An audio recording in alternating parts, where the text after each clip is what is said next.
Hello friends, नमस्ते, सत श्री अकाल। फ्रेंड्स, आप सबको नवरात्रि की बहुत बहुत शुभकामनाएं। तो आज फ्रेंड्स हम बात करेंगे हिर्सुटिज़म की। तो हिर्सुटिज़म होता क्या है, इसका क्या क्या कॉजेज़ हैं और फिर इसका ट्रीटमेंट क्या हो सकता है। तो सबसे पहले बात करते हैं कि हिर्सुटिज़म होता क्या है। कई बार क्या होता है फ्रेंड्स कि फ़ीमेल्स के फेस के ऊपर मेल पैटर्न हेयर ग्रोथ आने लगती है, जैसे चिन, अपर लिप्स वगैरह के ऊपर ज़रूरत से ज़्यादा बाल आने लगते हैं। तो इसको हमारे मेडिकल टर्म में हिर्सुटिज़म बोला जाता है। तो इसके पीछे कारण क्या है?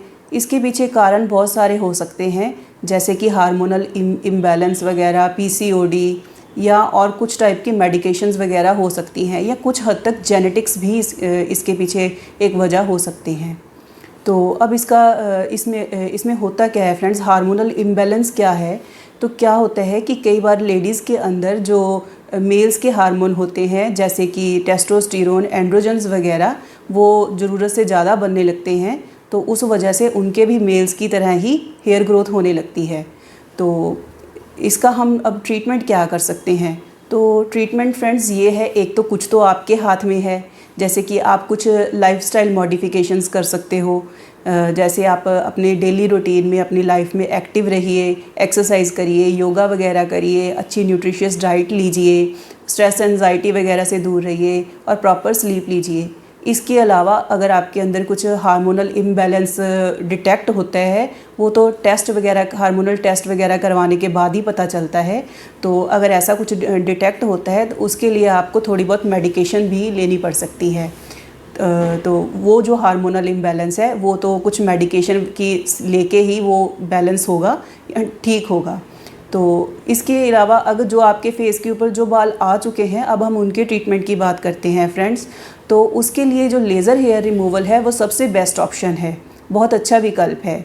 लेज़र हेयर रिमूवल होता क्या है फ्रेंड्स, इसमें एक लाइट की जो बीम होती है वो सीधा आपकी स्किन के अंदर जाकर हेयर फॉलिकल को टारगेट करती है, उसे डिस्ट्रॉय कर देती है और फिर वहाँ पर कोई हेयर ग्रोथ नहीं आती, बशर्ते कि अंदर से आपके जो हार्मोन्स हैं वो ठीक हैं। अगर अंदर से इम्बैलेंस अभी भी बना हुआ है तो फिर वो कुछ टाइम डाल के कुछ टाइम निकल जाता है, कुछ टाइम के बाद फिर से वो ग्रोथ आने लगती है। इन केसेस में फ्रेंड्स लेज़र और जो मेडिकेशन है वो इकट्ठे ही काम करते हैं।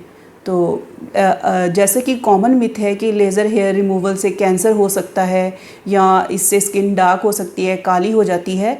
तो ऐसा कुछ नहीं है फ्रेंड्स, ये एकदम सेफ़ प्रोसीजर है, आप इसको निश्चिंत होकर करवा सकते हैं।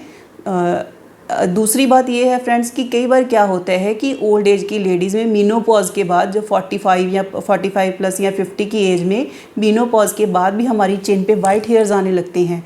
तो जो वाइट हेयर्स होते हैं उसके ऊपर लेज़र हेयर रिमूवल काम नहीं करता, क्योंकि हमें लेज़र्स को बेस्ट वर्क करने के लिए हेयर्स में पिगमेंट चाहिए होता है। तो जो वाइट हेयर्स हैं उनके लिए इलेक्ट्रोलाइसिस ही बेस्ट ऑप्शन है। इसमें क्या होता है, ये लेज़र टेक्निक से थोड़ी डिफरेंट टेक्निक है। इसमें एक नीडल की हेल्प से आपके हेयर फॉलिकल के अंदर इलेक्ट्रिक करंट भेजा जाता है और वो इलेक्ट्रिक करंट जो होता है वो हेयर फॉलिकल को डिस्ट्रॉय करता है और उससे फिर वो जो अनचाहे बाल हैं वो ख़त्म हो जाते हैं। तो अगर फ्रेंड्स इसके बारे में आप और ज़्यादा जानकारी लेना चाहते हैं तो आप हमें कांटेक्ट कर सकते हैं। हमारा कांटेक्ट नंबर है 9256693566। इसके अलावा अगर आप हमारे सेंटर पे विज़िट करना चाहते हैं या आप लेज़र हेयर रिमूवल करवाना चाहते हैं तो मोस्ट वेलकम, आप हमारे सेंटर पे विज़िट कर सकते हैं। हमारा पता है कायाकल्प laser clinic, Bathinda road, Shri Muktsar Sahib, Punjab. धन्यवाद।